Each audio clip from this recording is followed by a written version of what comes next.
Doctor, எனக்கு uric acid அதிகமாவதால் ஏற்படும் cout பாதிப்பு பல வருடங்களாக இருக்கு. நான் நான்வெஜ் எடுக்கிறது கிடையாது, ஆல்கஹாலும் எடுக்கிறது கிடையாது. ஆனாலும் அடிக்கடி யூரிக் ஆசிட் அதிகமாகி வலி ஏற்படுது சார். மாத்திரைகள் எடுத்தாதான் வலி குறையுது. நான் வாழ்நாள் ஃபுல்லா மாத்திரைகள் எடுக்கணுமான்னு சமீபத்தில் ஒரு நண்பர் கேட்டிருந்தாருங்க. கட்டாயம் அவசியம் கிடையாதுங்க. இந்த நான்வெஜ் மற்றும் ஆல்கஹால்னால மட்டும் யூரிக் ஆசிட் அதிகமாகாதுங்க. மற்ற விஷயங்களும் இருக்கு.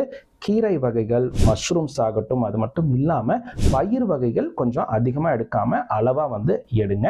நீங்க அதிகமா இனிப்பு நிறைந்த உணவுகள், ஸ்வீட்ஸ் ஆகட்டும் இல்ல கூல்ட்ரிங்க்ஸ் ஆகட்டும், அது மட்டும் இல்லாம அதிகமா இனிப்பு நிறைந்த பழங்கள் ஜூஸா எடுக்கிறீங்க அப்படின்னா அதை முடிந்த அளவுக்கு அவாய்ட் பண்ணுங்க. உங்களுடைய வெயிட்டை முறையாக மெயின்டைன் பண்ணுங்க. ஒபிசிட்டினாலையும் யூரிக் ஆசிட் அடிக்கடி அதிகமாகலாங்க. விட்டமின் டி லெவல் செக் பண்ணுங்க. விட்டமின் டி ரொம்ப பற்றாக்குறையா இருந்தாலும் கூட யூரிக் ஆசிட் எக்ஸ்கிரீஷன் குறைந்து போய் அதனாலேயும் ரத்தத்துல அதிகமாகலாங்க. ஸோ நீங்க ஆல்கஹால் மற்றும் நான்வெஜ் மட்டும் இல்லாம மற்ற விஷயங்களையும் கான்சென்ட்ரேட் பண்றீங்க அப்படின்னாங்க நீங்க மருந்துகள் இல்லாமலே யூரிக் ஆசிட் லெவலை கண்ட்ரோல் பண்ண முடியும்.